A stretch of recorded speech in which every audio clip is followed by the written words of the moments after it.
Hola, me da mucho gusto saludarlos en este su canal financiero. Pues resulta que el Banco de México nos ha sorprendido a todos y ha recortado la tasa de interés de referencia de 11% a 10.75% anual. Nos sorprende por dos razones. Uno, porque estamos en una zona de volatilidad, en una fase en la que se percibe el nerviosismo financiero en todo el mundo, fundamentalmente por lo que se interpreta que puede suceder en Estados Unidos, que si bien es cierto, los mercados acá se han recuperado un poco, no podemos decir que el nerviosismo, los temores, la volatilidad han pasado. Y segundo, porque la inflación, según anunció hoy el INEGI, rebotó a niveles no vistos desde mayo del año pasado. Así que con estos dos elementos esperábamos que, como el Banco Central no había actuado cuando la inflación tendía a moderarse más y cuando las cosas estaban tranquilas, pues no iba a actuar en una situación como esta. Y resulta que sí, que ha actuado para desconcierto de la mayoría de los analistas e inversionistas de México y del mundo. Vamos a ver el comunicado de Banxico. El motivo del que se trata, anuncio de política monetaria. La Junta de Gobierno decidió disminuir en 25 puntos base, es decir, 0.25%, el objetivo para la tasa de interés interbancaria a un día, a un nivel de 10.75%. El Banco de México, como ya he comentado en otras ocasiones, utiliza un lenguaje, por no decir extraño, ¿verdad? Se estima que durante el segundo trimestre de 2024 haya continuado la heterogeneidad en el dinamismo de la actividad económica entre países. Heterogeneidad. Es decir, que la actividad económica no depende de un solo factor, sino de varios. Pero eso ya lo sabemos.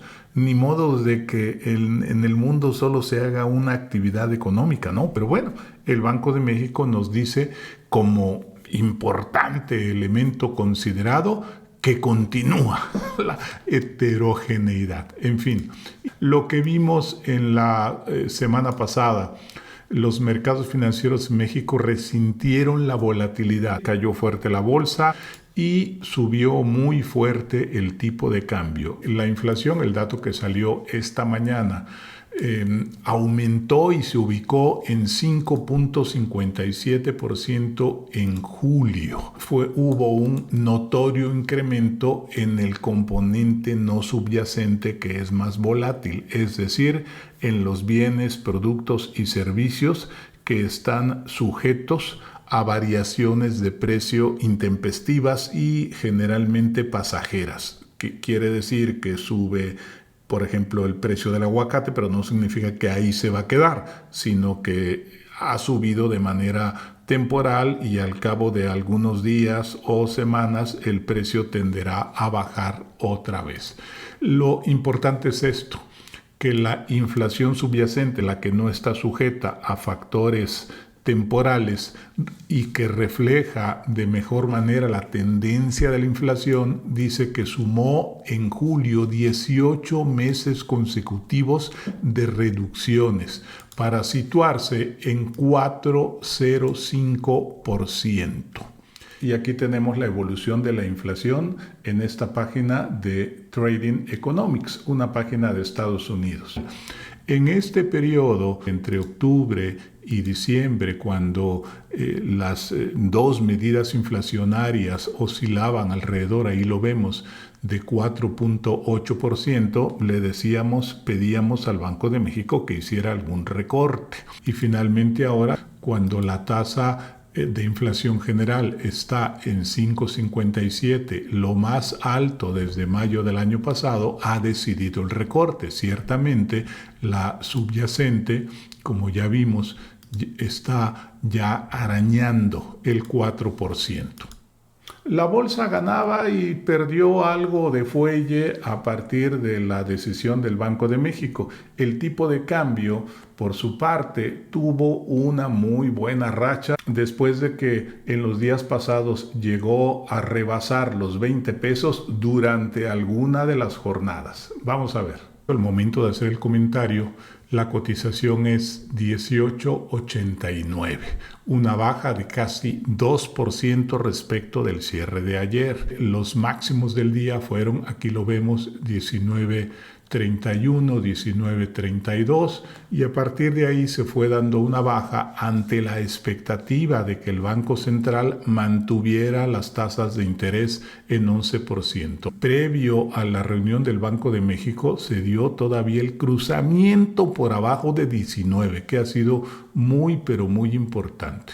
A las 7:59 hora del meridiano de Greenwich, 1 de la tarde, hora de México, el tipo de cambio estaba otra vez en 19.03 y vean, este bajón es el que fue propiciado por la decisión del Banco Central. El tipo de cambio llegó hasta 18.92. Se dio un pequeño rebote hacia 18.98, 18.99, casi rozando otra vez los 19 pesos, hasta que de nueva cuenta el bajón, que por lo menos durante hoy fue definitivo, hacia 18.88. A veces me da la impresión que el Banco de México sigue también una especie de juego político, juego entre comillas.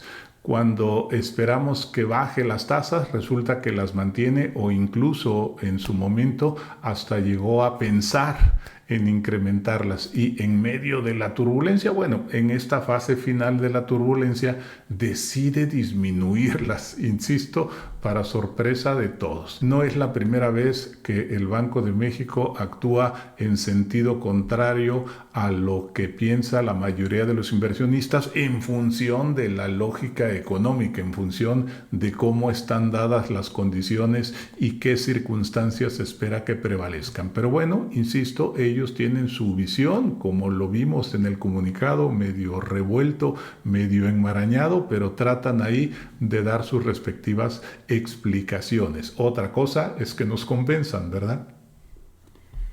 En línea con las recomendaciones que he hecho en otras ocasiones, podemos decir que todavía no es tiempo para echar las campanas al vuelo.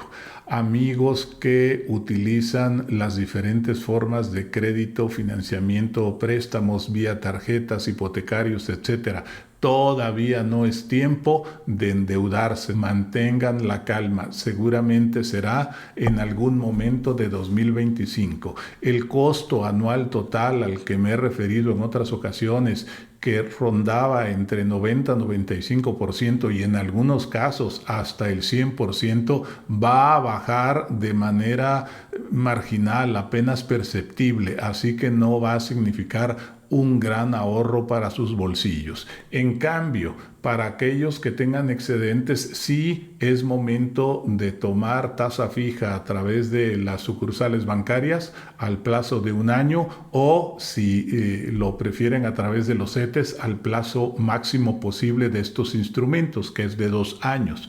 Con los CETES se puede ir a ese plazo porque son negociables. Cuando uno ya no los quiera, los puede vender y habrá alguien dispuesto a tomarlos. Eso no ocurre con los pagarés de ventanilla en las sucursales bancarias. Ahí uno compra su instrumento y se tiene que esperar forzosamente hasta el vencimiento. Pero bueno, el Banco de México nos ha anticipado que la inflación sigue su línea descendente y que espera que se llegue al objetivo de 3% en algún momento del próximo año. Eso es todo por ahora. Les agradezco su atención y los espero aquí pronto en su canal financiero. Gracias.